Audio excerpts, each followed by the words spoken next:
Broadcast is now starting. All attendees are in listen-only mode. Thank you, Sylvia, and welcome everyone. I'm clearly a sucker for punishment because I've just started my PhD, so I'm adding that to the list of things. And interesting looking at the topic of motivation in crisis management and what drives decision making under pressure. So still working through all that, and happy to share some of that stuff with you later when I look into the research. So hopefully I'm going to share my screen. Can I just confirm you can see my front screen? Excellent.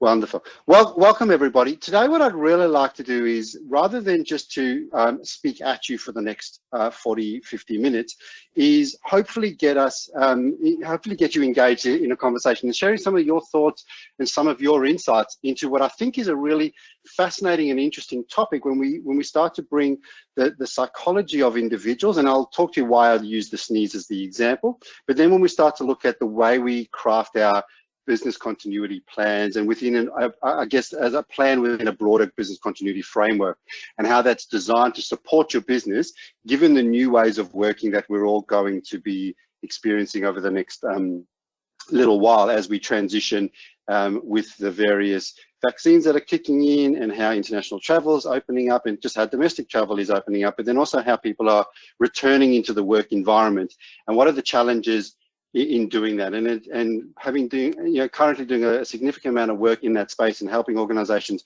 return back to work.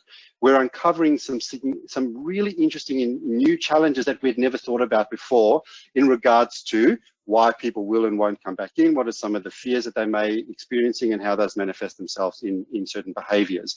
Hence why I'm going to talk a little bit about the sneeze. So as was discussed and sort of explained to you earlier on, please by all means jump into the chat channel and put some stuff in there if you want to ask a question. I've got some interactive stuff that I'm going to throw at you to engage with. So hopefully you're watching this on your computer and you might have your mobile phone close by. If you wouldn't mind grabbing your mobile phone, that'd be really helpful. If you've got a split screen, you can do it online. So you can just open up a browser online for the little surveys that I'm going to get you to answer in. But by all means, if there is something that and I will ask the questions. So if there's something you want to share with us, switch your mic on, because I think what's interesting about this topic is that there's no right answer. And all of us are going to be experiencing things very differently. And some of us are going to have great lessons learned in some environments versus others. So I'm always been a big believer of a wonderful analogy called steal with pride. If somebody else is doing something great, feel free to steal it. The pride piece comes in, at least give them the credit for that. Don't steal with ownership, because that's just stealing. So let's jump into it. I think it's important to set the context so we do understand what it is we're talking about. And for those of you who don't realize, all of us do actually sneeze. So just a little bit of things around what a sneeze is, and just so that we all understand what it does. Apparently sneezes can go about 7 to 8 meters, but I'm not a doctor. Well, not yet anyway. So in about 3 years time, I'll be technically a doctor, but not a real one anyway. So a few little fun little snippets.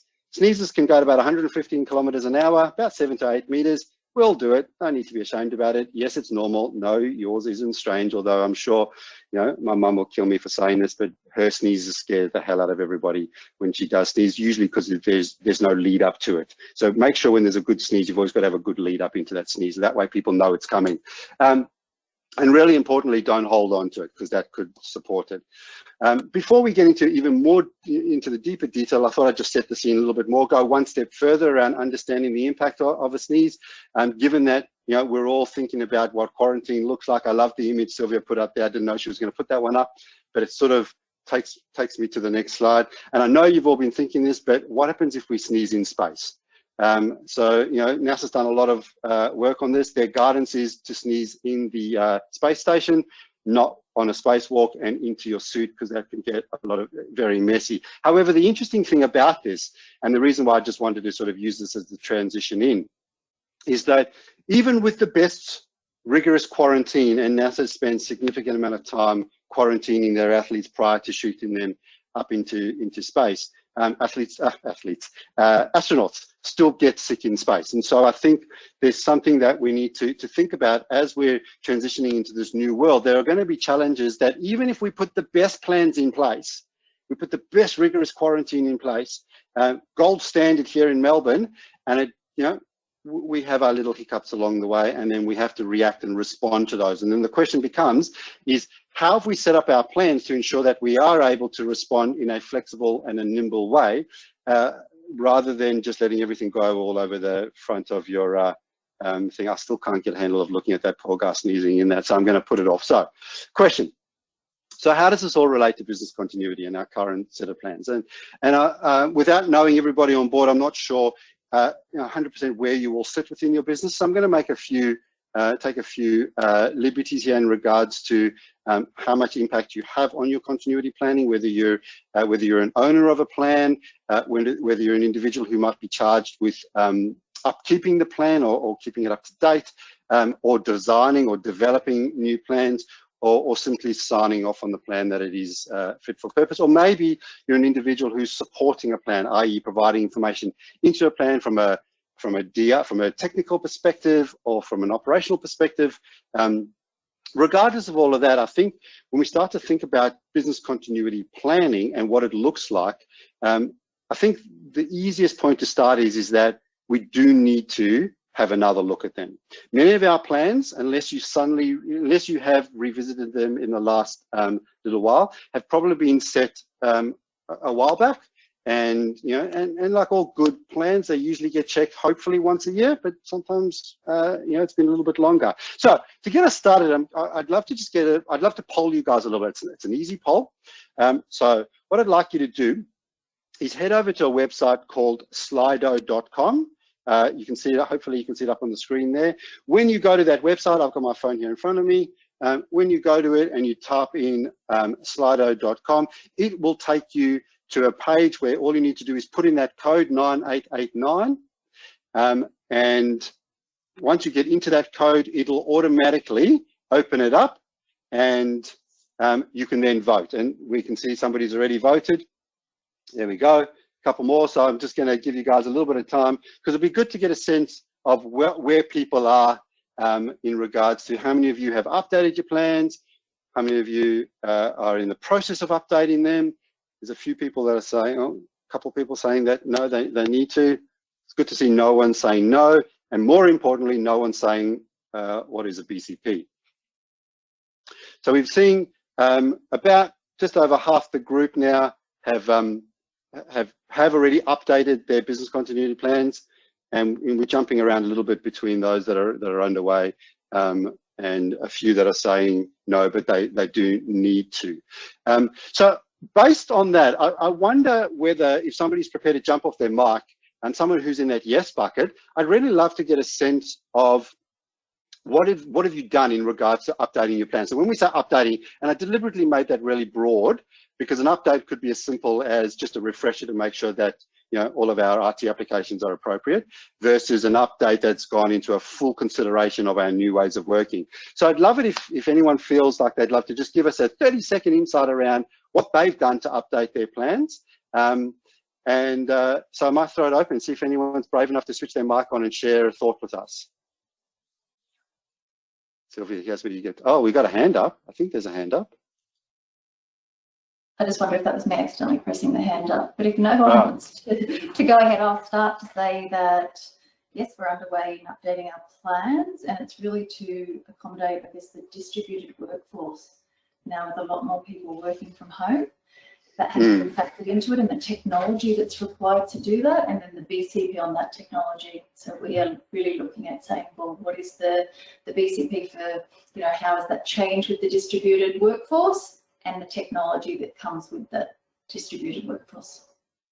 Excellent. Thanks. So, anyone else got an insight around kind of what they've been going through in their updates? Yeah, Gavin, it's Dave. Yeah. It's Dave.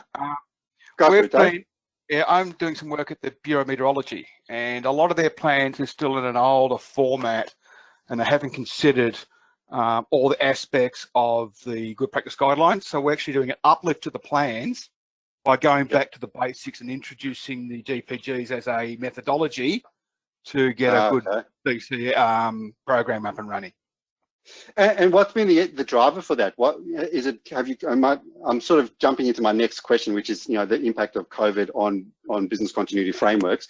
Is that been the driver, or has it been something else that's sort of driven this uplift?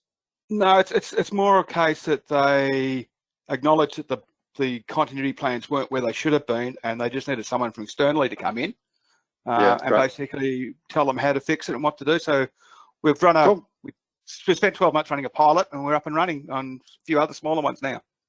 Excellent. I've heard somebody else. Thank you so much for sharing that, David. I saw somebody else was trying to jump in there. Was there one more? Gavin, I think Terry has their hand up. Terry, did you want to add to that?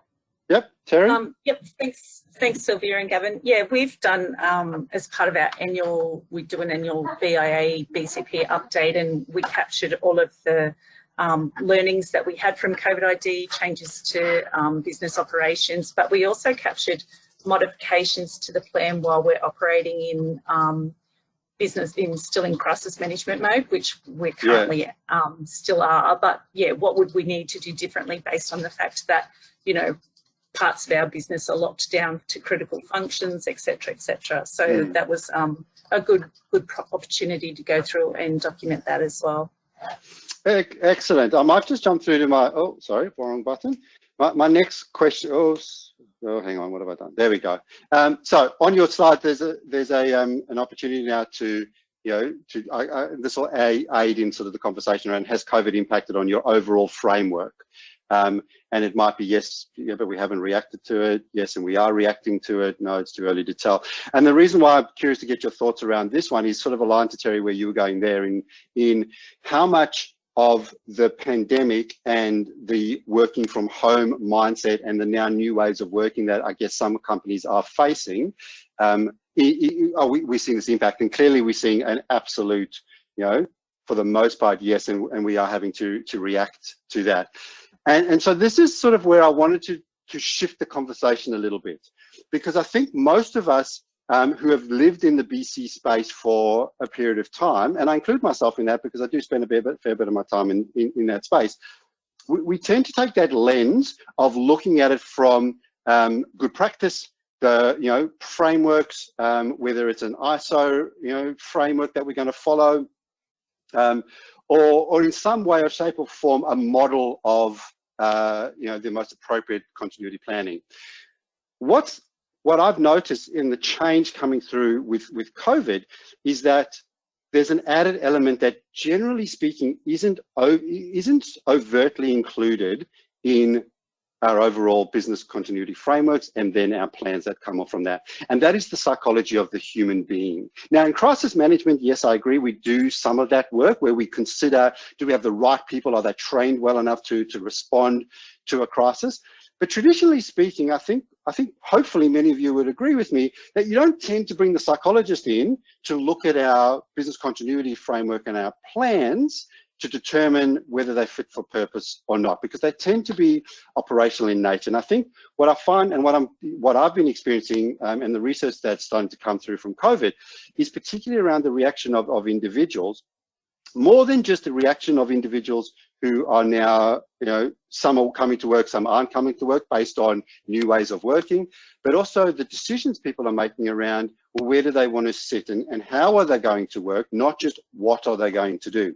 So when we think about the protocol and the phases that we've gone through, I really like this particular slide because I think it really captures it in a really nice, succinct way around the phases of a pandemic, or to some degree you could consider really any major impact, but this was obviously written for a pandemic, where we've moved we've moved from phase 1, phase 2, and to some degree I think most of us, our businesses are in phase 3 at the moment now, and looking at what returning to normalcy looks like. Some of you who have already started your process have either moved into phase 4 and have really, I'm hoping, put a lot of thought and consideration into what will our new work look like, but not just what our work look like, what do others look like as well? And so one of the other elements that I've noticed coming through when we're doing our refreshing of our frameworks is that there may not be other businesses out there that we relied on in the past that are maybe available to us now moving into the future, or they look different. So for those of you who have significant requirements of external third parties, when it comes to our business continuity planning and development, where in the past we may have had 3, 4, 5, 6 options that we might be able to use, we might find that those are less available to us now. The other thing that's really interesting around this is that I'm not sure we actually know what the new normal will look like. And I don't think we know what it looks like from a commercial and from an environmental perspective, but I also don't think we know what it looks like from a psychological and from a human perspective. For those of you, we were chatting just before the session started in regards to wearing face masks in the office. And much of the commentary coming through is that people are choosing not to come back into the office because they're having to wear a face mask, because they don't enjoy the sensation of working at the desk with the face mask on.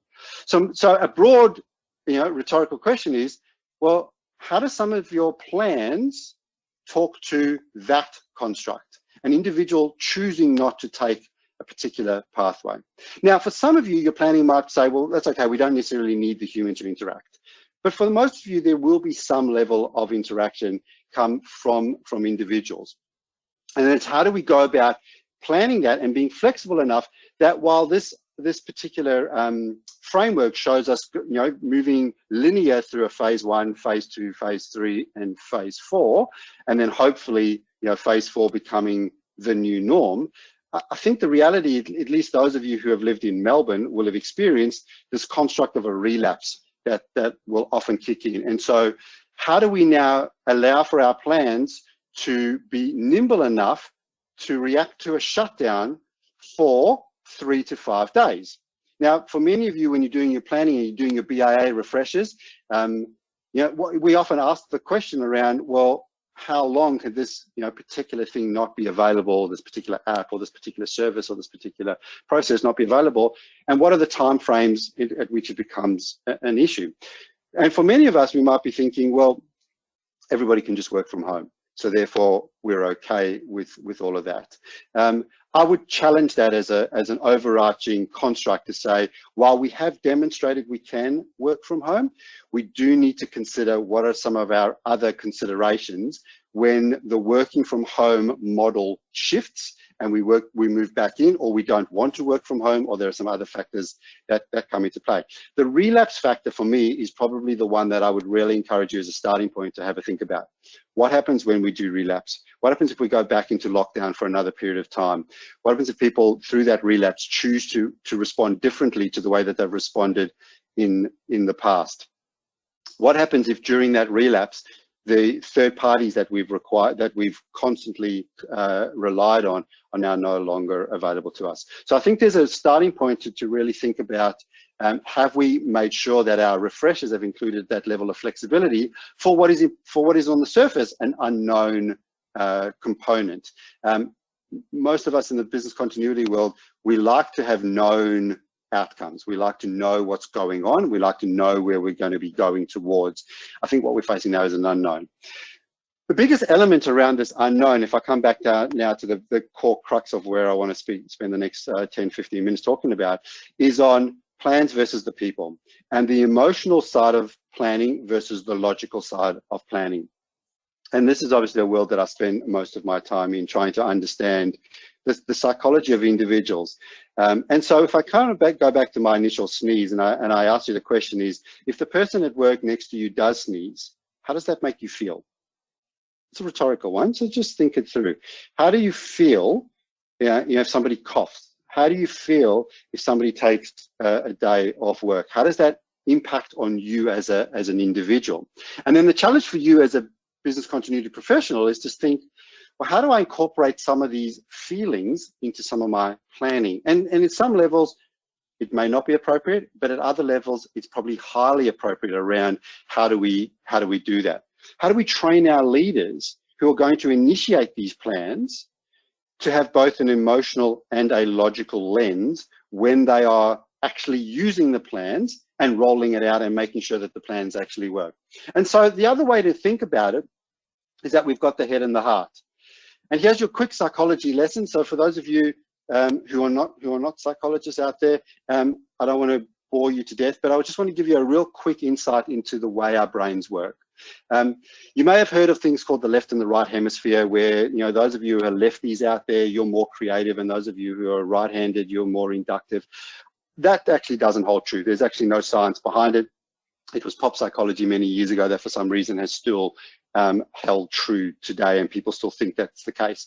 What we do know about the brain is that there are two hemispheres in the way the brain operates. So we have what we call the limbic system, and the limbic system refers to our emotional brain. It's the brain that deals with the way we feel. It's our gut instinct. It's that emotionality of the way we interpret our world.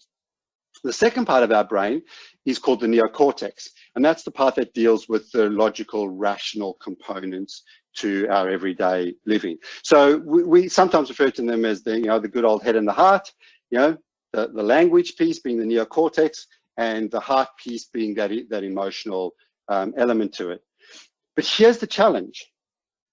The emotional part of our brain, the limbic system, has no propensity for language. So just think about that for a second, right? The way we feel doesn't actually have any language attached to that.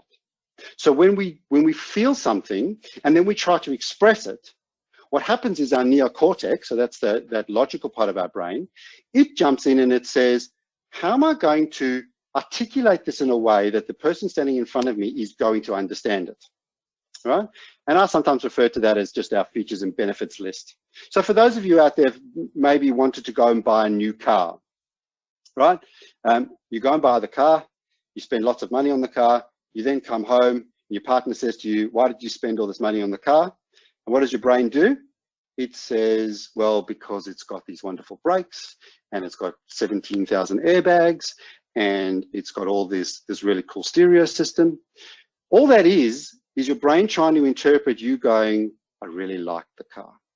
And so that emotional brain that says, I just really liked it, and that's what I wanted, the neocortex jumps in and says, I'm now going to put some language around it. But the problem with the language is that it's very much dependent on your own biases, your schemas, and your expectations. So it's three constructs that we often refer to. What are my biases? And understanding what my bias, and I'm not talking about unconscious biases here. I'm actually talking about the conscious biases, the things that we know that we prefer, our preferences.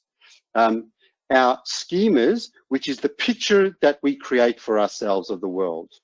Okay, so for any of you out there who might have 17-year-olds who you're teaching to drive at the moment, you'll be experiencing this in real time. A 17-year-old's schema of driving is made up of 50 different items. Their foot on the pedals, their hands, the flicking of the buttons, the road out there, and all the rest of us. You as an experienced driver, you only have one schema, which is just drive. And then the brain knows these are all the things I do when I'm driving. It doesn't have to think about all of those things. And so our schemas are going to be very different in the way that we view the world. And often when we bring a business continuity lens to the way we build our plans, is we use our biases and we use our schemas to create what we think is the most appropriate way for this particular plan to be effective and to be delivered within our organization, and hopefully aligned, well, I'm sure aligned to the framework that was defined. The last piece is around expectations. So it's when I'm building something and I'm physically writing it out and I'm saying, these are the things that are important, and when these things go wrong, these are the things we're going to do, and here are the actions we are going to take. All of that sits in the neocortex, okay? So it's language-based information. What we need to check and recheck is when it shifts over into the limbic brain of how it then gets interpreted by others who are feeling it at the moment. So if you can imagine why a continuity plan is enacted, is it because we have a pandemic? Is it because we have a fire or a flood? Is it because our building is shut down because somebody delivered white powder to the front door and now people are thinking, they're out to poison us? All those factors now start to come into play when people start to interpret, well, what do we do? What's the most important process? How do we do this and how do we do that? How do we work with our customers? How do we work with our clients? And so there's this additional element to start to think about. As we start to then bring people back into the workforce and back into engaging with one another, there's another factor that we've started to come out. So most, at least when I look at business continuity plans, I tend to look at both of these elements. It's the language of how it's been written, but then it's the how is this going to be interpreted in a pressured or a challenging or an ambiguous situation. And so we need to make sure that the plan is interpretable in those situations, but also that your expectation as the person writing it has to be then delivered by the person who is delivering it, because unless you're the individual who is actually doing the writing and the delivering, you're not going to be there when these plans are pulled out and put into action. COVID has now added one additional element, particularly when it comes to our people and any of our plans that revolve around the people aspect. And the language we're hearing and the phrasing that you might have heard thrown around in conversations, and the one I'm going to use today, is this construct of psychological safety. How do we create a sense of psychological safety through the way we set up, whether it's just our return to work plans, if that's included in your continuity guidelines, so the way you guys are returning people back in, and then considering how we're going to work with people when they are back in the office. And I recognize I am skirting a little on the fine lines between a continuity plan that's enacted when an event occurs, but also considering some of our plans that we need to consider as we be bringing people in. But there is clearly a link between all of this overall resilience planning. So in some cases, it'll apply directly to the plans, and in some cases, you might be thinking about, well, let me think about our return to work element and how that comes into play. But this construct of psychological safety is very much underpinned by me, the individual, feeling safe at a psychological level, i.e. that emotional level, within my environment.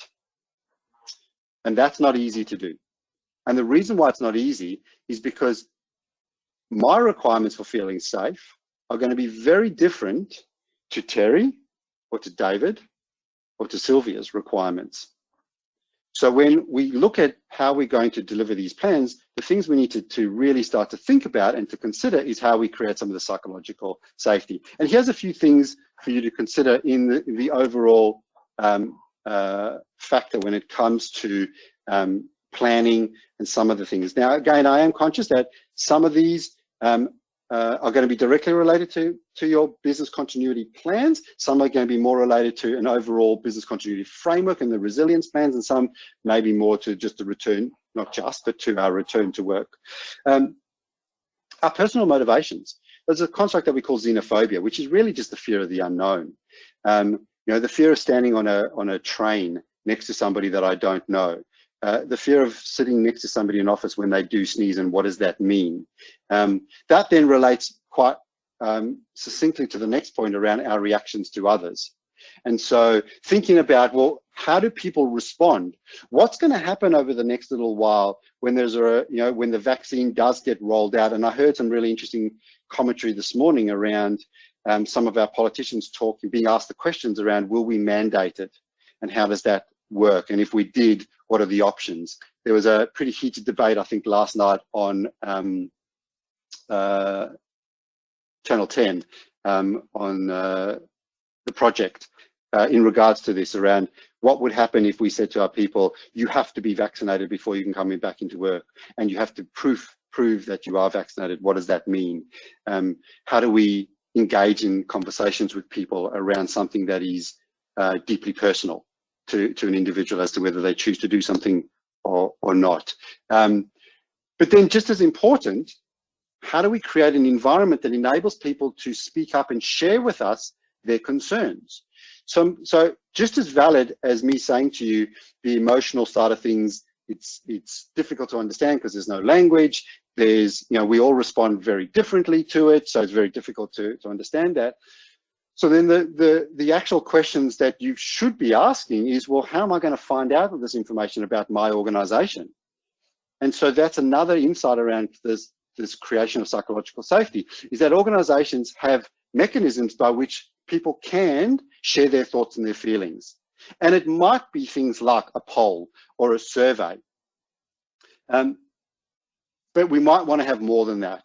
We need to understand that to be able to connect with people, just a simple poll and a survey doesn't necessarily always articulate some of our deeper concerns. And the problem there, again, comes with language. So the way we craft a question might say, how many people want to come to work? And you might get a response that says 30% of people want to come to work 4 days a week.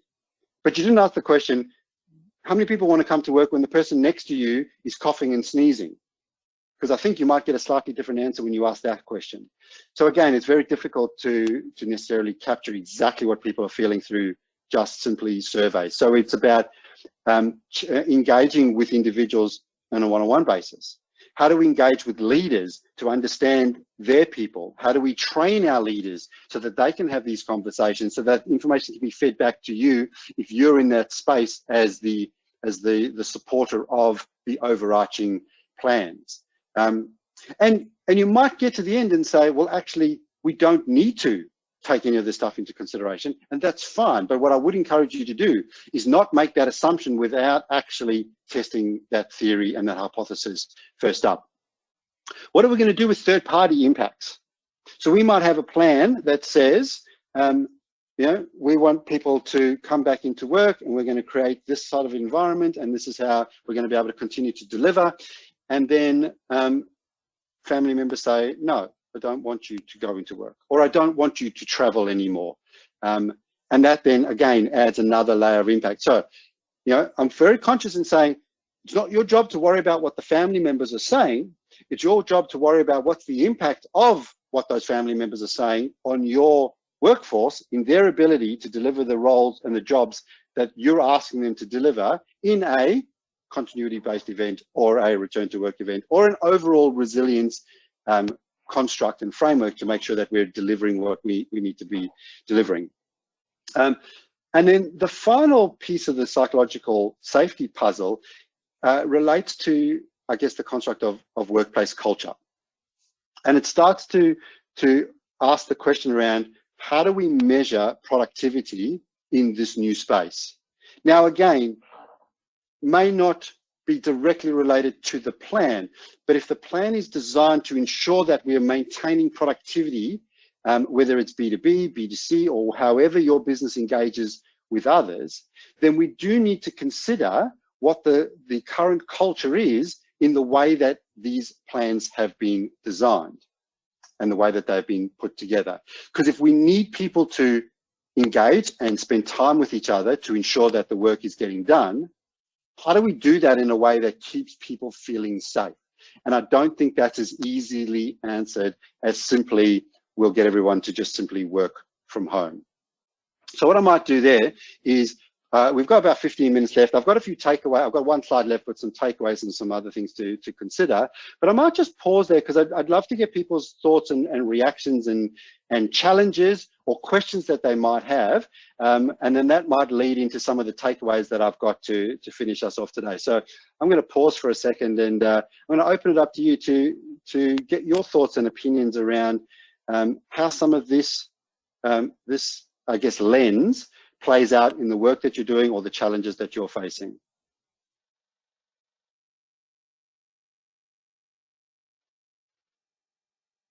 It's Cheryl here. I'll kick off. So Thanks, with the as you said earlier about the survey side of it, so we specifically did, particularly around the extended lockdown that was around the Melbourne area, survey staff to see how they're actually coping through that period, and there's actually a couple of different points around sort of like how people were feeling, and that actually drove some change as to what we're actually doing, so that staff sort of actually, the results from that, we actually made some changes in our business to accommodate that.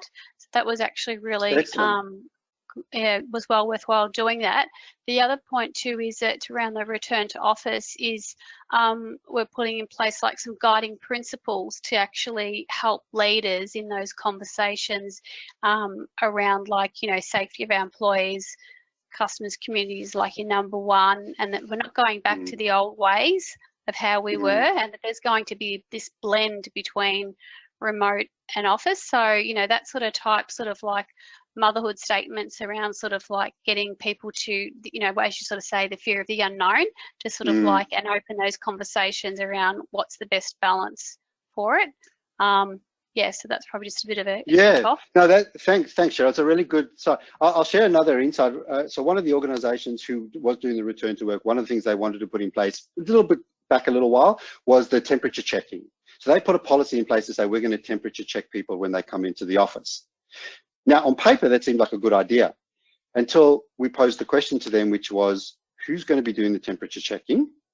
And so their immediate reaction was front reception. And then we said, well, you need to check, is that something that front reception is going to feel comfortable doing? And it turns out, no, it wasn't. And so we kind of had to go back to the drawing board. And then we asked another question, which was, okay, so somebody shows up with a high temperature, what do you do next? Who has the power to send that person home or tell them not to come into the office? And so it's another good example of sometimes we need to drill down. And so you starting with the motherhood statements as you've described them, I think are a great place to start. But then it's and I think you sort of were hinting at this, it's the giving individuals some guidance and some guidelines around how is this going to play out for you, because we're actually asking individuals to take on roles that they haven't taken on before. And so traditionally speaking, we have roles and responsibilities set up in the way we operate, and yet that simple example of just temperature checking somebody really highlighted that we can't really do this in this particular way. So and interestingly, the business then chose not to go down the pathway of temperature checking and try to put something else into place. So thanks, Cheryl. It was a good way to get us started. Who else has had some experiences? I'd love to share other people's thoughts. What's worked, what didn't work. I'd love to actually share, if you can remember, what was the question they asked around people's feelings, because sometimes even language is a really interesting way of how the questions were crafted. I've yet to see somebody say, how often do you want to come to work when the person next to you is not feeling well? Yet, 3 years ago, we would do that without even thinking about it. We'd moan and complain that the person next to us is sniffing and sniveling, but we wouldn't have the same responses we would now. So I wonder who else out there has had some other insights or some other questions, or things they're not sure about they wanted to dive a little deeper into.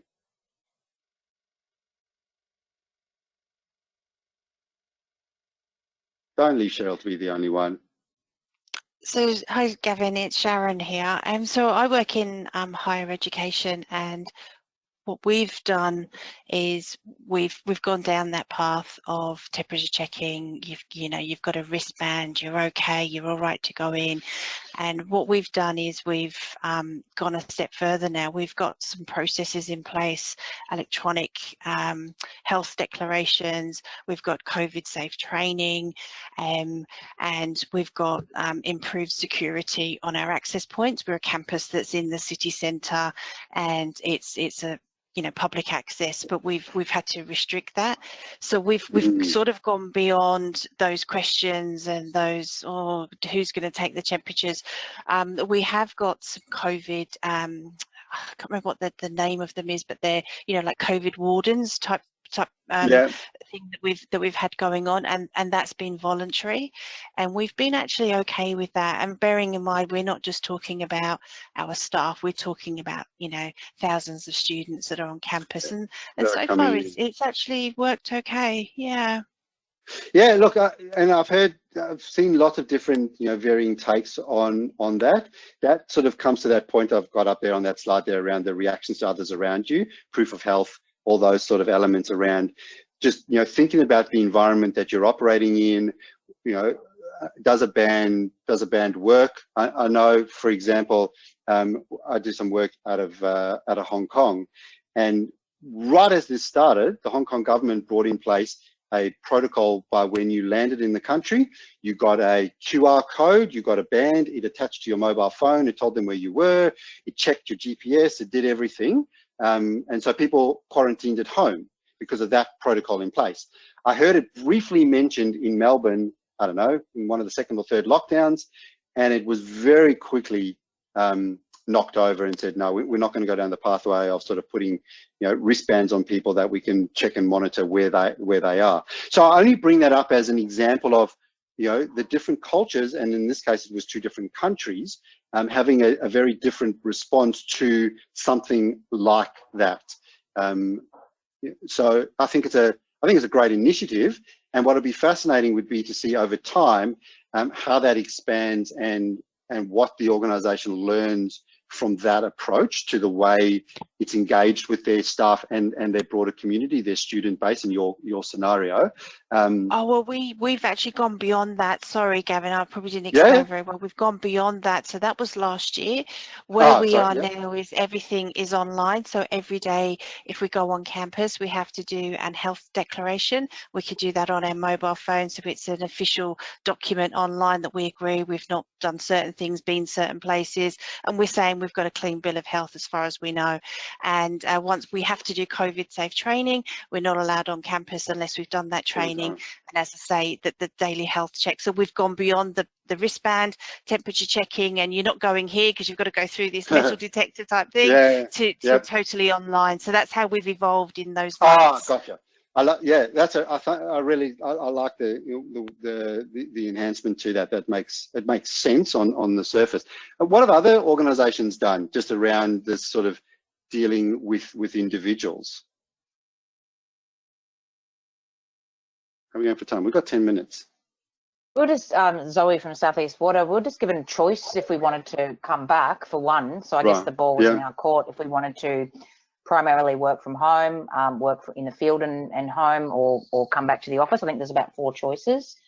So it sort of put the ball in our court. In regards to the temperature testing, our safety manager made the decision not to do it based on the fact that most of the time if someone had COVID, they wouldn't actually have a temperature if they were walking around with there was really ambiguous research on whether someone does have a temperature, whether they would be spreading the germ anyway. So, and the WorkSafe guidelines on that also come into play, but also the stress that it puts on someone, like for instance, if they're going through change of life, if they're you know, if they've just got a high temperature because they've been in a warm car. Like we have a lot of crews that are out on the road that would be most likely above temperature just because of the fact that they've been in a warm car. Or, you know, there's a whole range of things. So we decided not to go down that path. But also Emergency Management Victoria have some really good safety COVID guidance for incident management and things like that too. So yeah, and I think there's a plethora of information out there around understanding workplace safety, understanding the impacts on this. Where I just, you know, I guess that additional lens that I wanted to add to your thinking as you go through this now is how the individual is feeling. And you've articulated that well with saying, look, you don't want to put the stress on that person who's doing the testing, as well as the person who then gets tested and says, oh, you're warm or you're cold or whatever it might be. So now if we expand that and go one step further and we think about, okay, let's move beyond where we are now and look, you know, 2-3 years into the future, where we're redoing our business continuity plans. We're thinking about how are we crafting these plans to ensure that everybody sort of so that the business is able to continue operating moving forward. And let me leave you with a couple of just, you know, thoughts to play around with, and some of them are relevant to now, and some of them are relevant to a year's time, and some of them are relevant to maybe 3 years' time, and some of them are just nice constructs to have a bit of a think about and see whether it's appropriate to you. So probably the biggest lesson that I've learned through COVID is that while we can all now tick the box and say working from home is doable, and for many organizations they had a huge uplift in their ability to work from home. My fear is that too many people will now walk away and say we do not need our business continuity plans anymore because we can just make everybody work from home.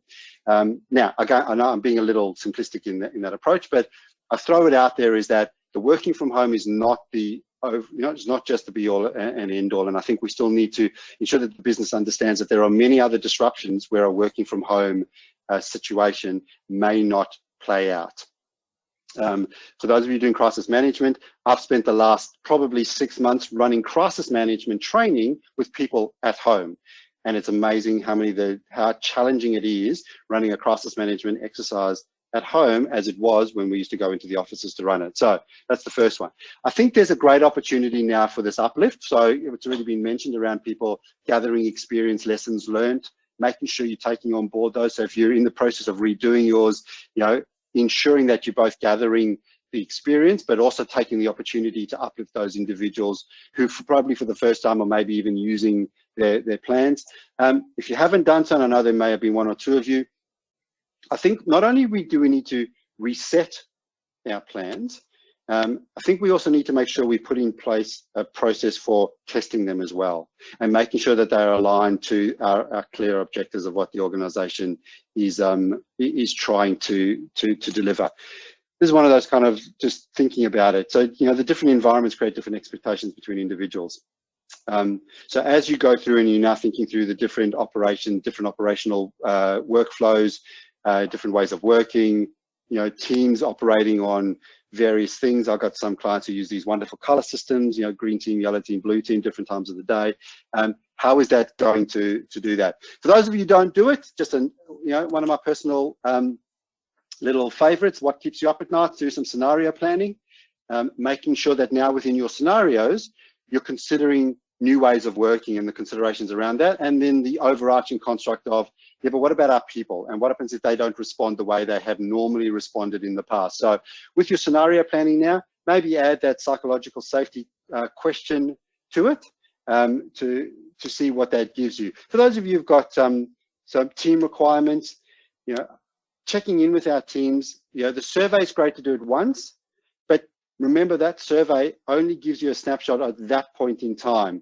And so I again would challenge you to think about how often are you checking in on those surveys. I think over the next little while, and I haven't spoken about it a lot today, but I think one of the things we are going to experience at times is we're going to have some conflict coming in, particularly for organizations who are pretty set in their ways of doing things and are not flexible.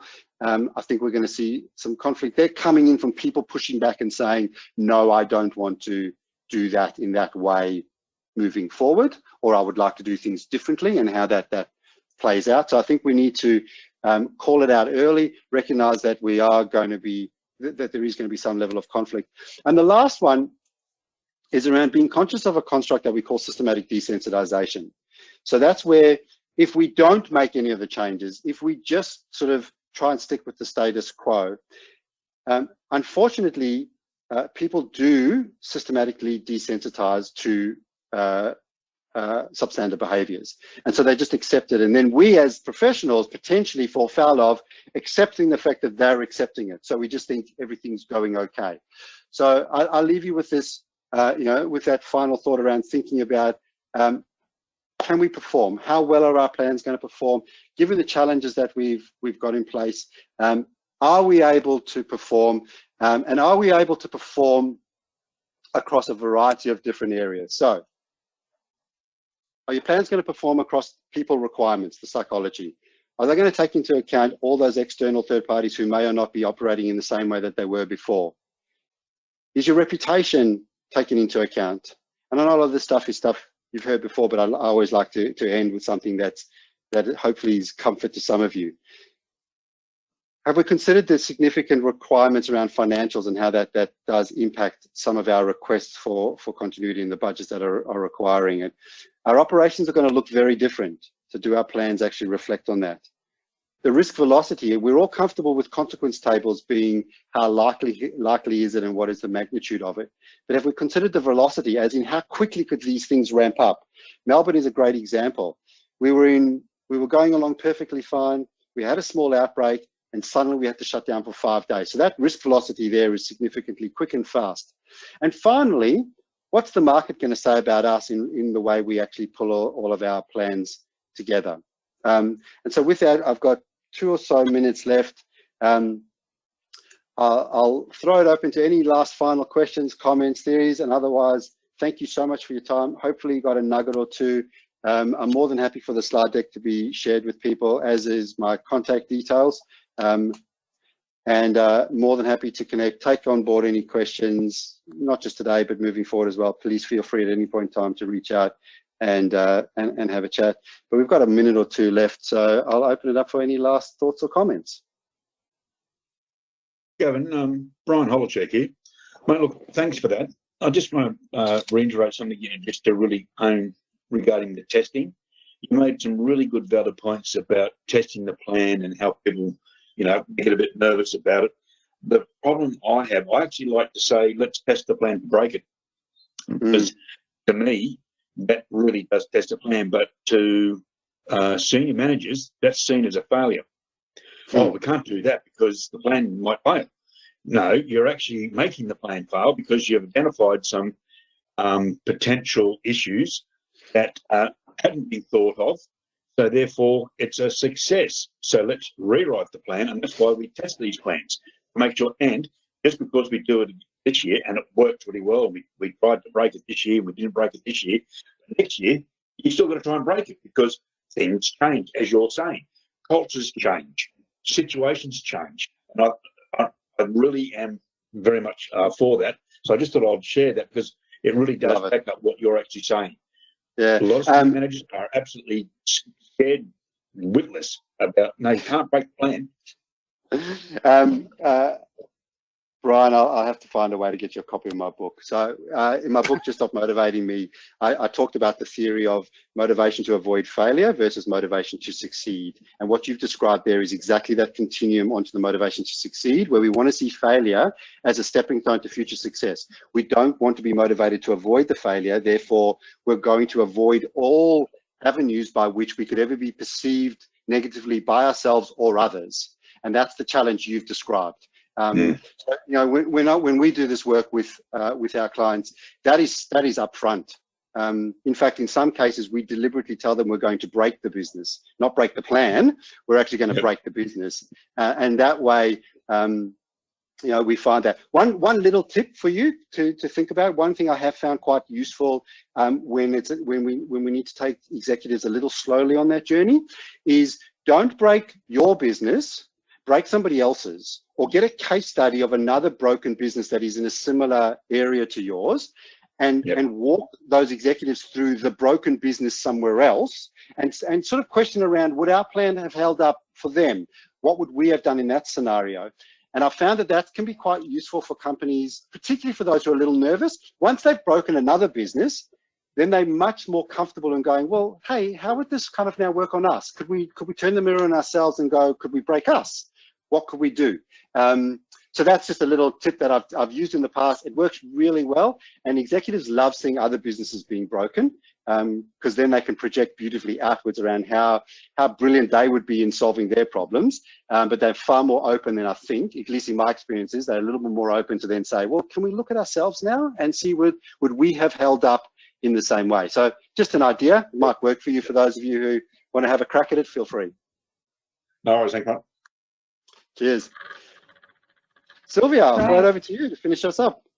Thanks, Gavin. Really appreciate that. I've definitely learned something new. I did say it was going to be informative, and learning that it's not about the right hand, the left hand, but it's limbic and neocortex and being head and heart. I really will take that away. And I know my plans sometimes, as you mentioned, really go to very structured detail, but now thinking about the emotional side and the people saying, you know, you might need 10 people to do this, but are they actually going to want to come in and do it? So how do we need to add assumptions or how we go about planning for that? So that's really valuable. So I really appreciate it. I hope everyone got something out of it. Again, thank you, Gavin. And I look forward to seeing everyone on the next webinar, which keep an eye out for in the BCI website, and this presentation will be available on the BCI website as well. So if you want to listen to it or have someone else listen, then just log in and go by there. So again, thanks for your time, and look forward to seeing you all next time. Thanks, Gavin. Thanks, everyone, members.